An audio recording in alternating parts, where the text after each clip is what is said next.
Hi గారు, welcome to our channel. ప్రస్తుతం మనతో పాటు భరద్వాజ్ గారు సీనియర్ జర్నలిస్ట్ ఉన్నారు. వారితో ఒకసారి మాట్లాడదాం. సార్ నమస్కారం. సార్ నమస్తే. సార్ ఆర్కే గారు ఈ వారం తన కొత్త పలుకుని అల్లు అర్జున్ గారి పై రాశారు సార్. అంటే అల్లు అర్జున్ గారే అంతా చేశారు, ఆయన వల్లే ఇటువంటి పరిస్థితి వచ్చింది, ఆయన ఇగో వల్లే ఇటువంటి పరిస్థితి వచ్చింది, ఆయనకు సారీ చెప్పుకుంటే అయిపోయేది అని చెప్పేసి, అంటే హీరో రేవంత్ రెడ్డి గారు విలన్ ఇండస్ట్రీకి అల్లు అర్జున్ గారు అన్నట్టుగా ఆయన కొత్త పలుకు అయితే ఉంది సార్. సో ఆయన కొత్త పలుకు పైన మీ పలుకులు ఏంటి సార్? అంటే అల్లు అర్జున్ తప్పు చేశాడు అనేది ఆయన కొత్తగా చెప్పక్కర్లేదు. Established fact. అది ఎస్టాబ్లిష్డ్ ఫ్యాక్ట్. అంటే జరిగిన తప్పు ఏంటంటే యాక్చువల్గా ఆయన ఇన్సిడెంట్ జరిగింది అనేది తన నోటీస్కి రాగానే తను వెంటనే టువర్డ్స్ ద ఇన్సిడెంట్ రియాక్ట్ కావాలి. అది అది జరగకపోవడమే ప్రథమ తప్పిదం. రియాక్ట్ అయ్యి ఇమ్మీడియట్గా నిజమా అలాగా పదండి వెళ్దామని చెప్పేసి వెంటనే వెళ్ళిపోయి అక్కడ సంఘటనా స్థలానికి వెళ్ళి అయ్యో ఇలా జరిగిందా అని అందరినీ తిట్టేసి అక్కడ కొంచెం శివాజీ గణేశన్ని ఎన్టీ రామారావు గారిని ఆవాహన చేసుకుని అలా వెంటనే డెడ్ బాడీ దగ్గరికి వెళ్ళి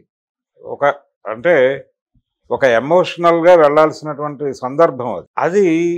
ఈయన ఎప్పుడైతే సెట్ బ్యాక్ అయ్యాడు, సెట్ బ్యాక్ అవటం మాత్రమే కాదు, కంగారు పడ్డాడు. అది అనుభవరాహిత్యం కూడా కావచ్చు. అనుభవరాహిత్యము అలాగే బాధ్యతారాహిత్యము రెండు కలగలిసి ఉన్నాయి. బాధ్యతారాహిత్యం అని ఎందుకు అనాల్సి వస్తుందంటే తను రియాక్ట్ కాలే అసలు. తర్వాత అతని రియాక్షన్స్ అన్నీ కూడా చాలా కృత్రిమంగా కనిపించినాయి. అల్లు అర్జున్ రియాక్షన్స్, తను వీడియో చేసిన విధానం కానివ్వండి, అంతా చాలా కృత్రిమంగా ఇలా చెప్పేస్తే సరిపోతుంది, మనం ఇంతకంటే ఎక్కువ చేయలేం, ఈ ధోరణిలోనే నడిచింది అతని వ్యవహార శైలి అంతా. అది కొంత ఇబ్బందికరం. అదేంటంటే మీరు పబ్లిక్తో డీల్ చేసేటప్పుడు అలా కుదరదు. అది అతనికి అర్థం కాల. కొంత అనుభవరాహిత్యం ఉంది. అది కొంత ఆయన గైడ్ చేసి అరవింద్ గారు గైడ్ చేసి ఉండాల్సింది. మరి ఆయన గైడెన్స్ నేను స్వీకరించే పరిస్థితుల్లో ఉన్నాడో లేదో తెలియదు. అది ఇంటర్నల్ కూడా. ఆయన బాధపడుతున్నట్టుగా మాత్రం కనిపిస్తోంది అరవింద్ గారు. ఇది ఎస్టాబ్లిష్డ్ ఫ్యాక్ట్. ప్రపంచం అంతా ఆల్రెడీ మాట్లాడేసింది కూడా. ఆయన కూడా అడ్మిట్ చేశాడు ఫైనల్గా. ఈ కొత్త పలుకు రాయటానికంటే ముందే పోలీసు విచారణ సందర్భంగా జరిగిన సంఘటనలన్నీ వాళ్ళు ఆయనకు ఎస్టాబ్లిష్ చేసి చూపించిన సందర్భంగా ఆయన రియాక్షను తను తప్పు చేసినట్టుగా ఆయనకు అర్థమైంది, అదే మాట్లాడాడు అక్కడ అనేది బయటకు వచ్చింది. సో తను కొంత కన్ఫెసివ్ టోన్లోకి వెళ్ళాడు. అది శుభపరిణామమే. నిజానికి ఇది రాస్తే బాగుండేది. ఆయన అంటే ఒక వ్యక్తి ఒక ఇన్సిడెంట్ జరిగినప్పుడు ఎలా రియాక్ట్ కావాలి, ఎలా రియాక్ట్ కావాల్సిన పద్ధతిలో రియాక్ట్ కాకపోతే జరిగే నాశనం ఏమిటి అనేది నిజానికి ఈ సంఘటన నుంచి ప్రపంచం నేర్చుకోవాల్సినటువంటి విషయం. ఎవరైనా సరే తన వైపు నుంచి ఒక తప్పు జరిగింది అని అనిపించినప్పుడు ఇమ్మీడియట్గా కన్సర్న్ పర్సన్ని కలిసి సారీ చెప్పాల్సినటువంటి ఒక అవసరం ఉంటుంది.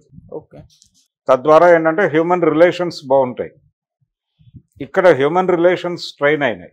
పర్టికులర్గా అల్లు అర్జున్ విషయంలో తను టువర్డ్స్ ఇన్సిడెంట్ ప్రాపర్గా రియాక్ట్ కాకపోవడము, జరిగిన దానిలో తను తప్పు ఉంది అని అంగీకరించకపోవడం, అది ప్రధానంగా ఈ ఇష్యూ డ్రాగ్ అవటానికి, అంటే ఇంత నడవటానికి కారణమైంది.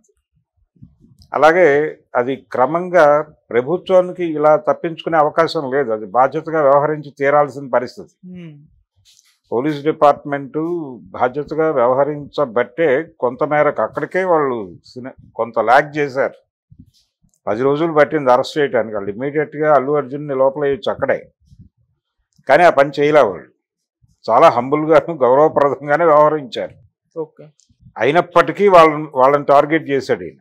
అంటే వాళ్ళ లోపం ఉంది అని ఫస్ట్ ఇంటర్వ్యూలోనూ, ఆయన తర్వాత ఇంటి దగ్గర పెట్టిన ప్రెస్ మీట్లో కూడా అదే మాట్లాడాడు. ఆయన ఎంతసేపు తాను అమాయకుడినని, తన అమాయకత్వాన్ని ప్రపంచానికి చాటి చెప్పే ప్రయత్నం చేశాడు తప్ప తను తప్పుందని అడ్మిట్ చేయకుండా అవతలోడికి తప్పని చెప్పడం మొదలుపెట్టాడు. ఈ ధోరణి కరెక్ట్ కాదు అనేది ఎస్టాబ్లిష్ చేస్తూ ఆయన కొంచెం అర్థం చేయించే పద్ధతిలో రాసుంటే హంబుల్గా ఉండేది. అసలు ఎవరైనా సరే ఎడిటోరియల్స్ అలాగే ఉండాలి. ఎవరిని నిందించక్కర్లేదు. జరిగిన సందర్భంలో దొర్లిన తప్పుల గురించి వివరించి చెప్పి ఇలా వ్యవహరించకుండా ఉండాలి. ఇది వారి ఒక్కరి వ్యవహారం కాదు, ఇది ప్రపంచం అంతా తెలుసుకోవాల్సినటువంటి సందర్భం. దీని నుంచి మనం ఏం నేర్చుకోవాలి, ప్రపంచం ఏం నేర్చుకోవాలనేది చెప్పాలి నువ్వు. అది మానేసి ఈయన కూడా ఒక స్టాండ్ తీసేసుకుని అల్లు అర్జున్ విలను, రేవంత్ రెడ్డి హీరో అనే ప్రొజెక్షన్ ఇచ్చేసి మధ్యలో చంద్రబాబుకు కూడా 2 అక్షింతలేసి మీరు ఈ టైంలో అరవింద్ అర్జున్ అన్నాడు. ఆయన దానిలో అర్జున్ కాదు, వాస్తవానికి ఆయన అరవింద్తో మాట్లాడాడు. చంద్రబాబు ఏం కంగారు పడకండి అనేదే చెప్పుంటాడు ఆయన. అంతకుమించి ఏం పర్లేదు, నేను చూసుకుంటాను, కేసు తప్పించేద్దాం మనం అని చెప్పుండడు. అల్లు అరవింద్ అనేవారు ఎవరు అవునన్నా కాదన్నా ఆయన ఇండస్ట్రీకి సంబంధించి ఒక పెద్ద మనిషి, ఒక అగ్ర నిర్మాత. ఇండస్ట్రీ తరఫున ఏదైనా ఇష్యూస్ గవర్నమెంట్తో మాట్లాడాల్సి వచ్చిన సందర్భంలో ముందడుగు వేస్తున్నటువంటి వ్యక్తి కాబట్టి ఆయనకు ఆ ప్రామినెన్స్ ఉంది. ఇది మాత్రమే కాదు, ఒక రాజకీయపరమైనటువంటి అనుబంధం కూడా ఉంది చంద్రబాబుకిను అరవింద్కి. ఈ రోజున కాదు, గతంలో కూడా, అంటే చిరంజీవి ప్రజారాజ్యం పార్టీ పెట్టడానికంటే ముందు కూడా ప్రతి ఎన్నికల ముందు కాంగ్రెస్ పార్టీ నాయకుల్ని అలాగే తెలుగుదేశం పార్టీ నాయకుల్ని చిరంజీవి అరవింద్ కలిసేవారు. అది ఓపెన్గా మీడియాలో వచ్చేది కాదు, కానీ కలిసేవారు. కలిసి కొంతమంది ఆస్పిరెంట్స్ వాళ్ళని ఆశ్రయించేవాళ్ళు. వాళ్ళకు ఉన్నటువంటి ఇమేజ్ రీత్యా వెళ్ళి వీళ్ళని కొంచెం అకామిడేట్ చేయండి అని చెప్పేవాళ్ళు. చేయగలిగితే చేసేవాళ్ళు, లేకపోతే వదిలేసేవాళ్ళు. అది అలా నడిచేది. ఓకే, 1-2 సందర్భాల్లో ఆ వార్త బయటకు వచ్చింది అంతే తప్ప రెగ్యులర్గా అది బయటకు వచ్చేది కాదు. వీళ్ళు వెళ్ళి కలిసేవాళ్ళు. ఒక గుడ్ రిలేషన్స్లో ఉండాలి అనే ఉద్దేశంతో ఉండేవాళ్ళు అన్ని పార్టీలతో. అందులో భాగంగానే చంద్రబాబుతో ఈయన అప్పుడప్పుడు కలిసిన సందర్భాలు ఉన్నాయి. ఆయనకి ఆ మెమరీస్ అన్నీ గుర్తొచ్చి ఉండొచ్చు. ఒకసారి ఫోన్ చేసి పలకరించాడు, అంతకుమించి ఏమీ లేదు. అయితే రాధాకృష్ణ గారు ఆయన కొంచెం రేవంత్ రెడ్డిని గైడ్ చేస్తున్నట్టుగా ఫ్రమ్ ది బిగినింగ్ కనిపిస్తుంది. అంటే ఇది బీఆర్ఎస్ మీద, కేసీఆర్ మీద వ్యతిరేకత కూడా కావచ్చు. ఆ వ్యతిరేకతతో ఆయన కొంచెం ప్రో కాంగ్రెస్ వెళ్ళాడు ఎలక్షన్ టైంలో. ఎలక్షన్ అయిపోయిన తర్వాత రేవంత్ రెడ్డి గారితో తరచూ ఏబిఎన్ ఛానల్లో ఇంటర్వ్యూస్ టెలికాస్ట్ అయ్యాయి. ప్రభుత్వ కార్యక్రమాలు, ప్రభుత్వం ఎలా నడుస్తోంది అనే దానికి సంబంధించి వారి నుంచే ప్రపంచానికి తెలియజేసే ప్రయత్నం రేవంత్ రెడ్డి గారు చేశారు. వారిద్దరూ ఒక రకమైన గురు శిష్య బంధంలాగా మాట్లాడుకోవటం కూడా చూసాం మనం. సో తన్ని తాను వాళ్ళందరి శ్రేయోభిలాషిగాను, ఒక రకంగా రాజగురువుగాను తన్ని తాను ఎస్టాబ్లిష్ చేసుకుంటూ, ఆ రాజగురువు అనేటువంటి పొజిషన్లో ఉన్నటువంటి బలం రీత్యా, దానికి ఆటోమేటిక్గా వచ్చేటువంటి ఒక గౌరవం రీత్యా ఆయన చంద్రబాబు గారికి అలా ఒక ఇది చేశాడు, అక్షంతలు వేశాడు.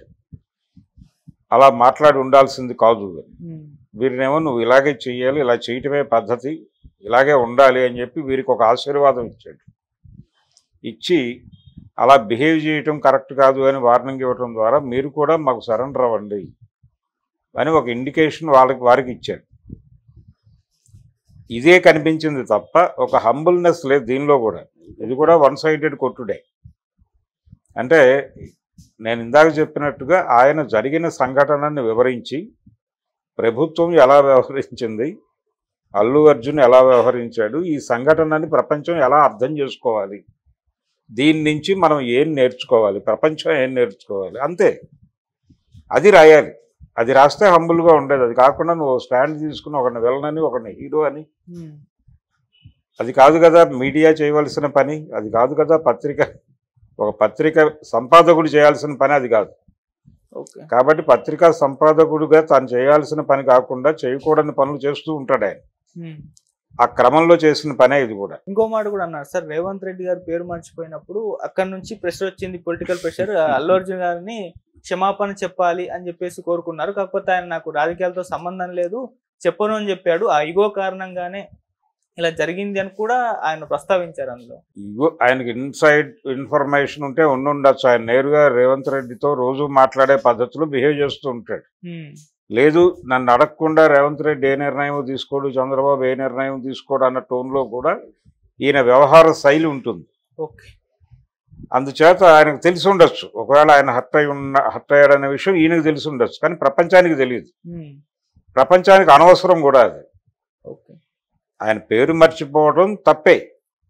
కాన్షియస్గా ఉండాలి. ఒక ఉపన్యాసం ఇచ్చేటప్పుడు మైక్ ముందుకు వచ్చేటప్పుడు ప్రిపేర్డ్గా రావాలి.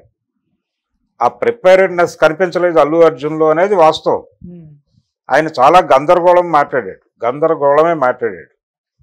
మైక్ ముందుకు వచ్చి నా సినిమా టికెట్ల రేట్లు పెంచుకోవడానికి అవకాశం కల్పించిన 2 తెలుగు రాష్ట్రాల ముఖ్యమంత్రులకి కృతజ్ఞతలు అని చెప్పాలి, అభినందనలు అన్నాడు. అంటే నా సినిమా టికెట్ల రేట్లు పెంచుకునే అవకాశం నేను మీకు ఇచ్చాను, మీరు దాన్ని చక్కగా అమలు చేశారు, అందుకని మిమ్మల్ని అభినందిస్తున్నాను అన్న సెన్స్లో వస్తుంది.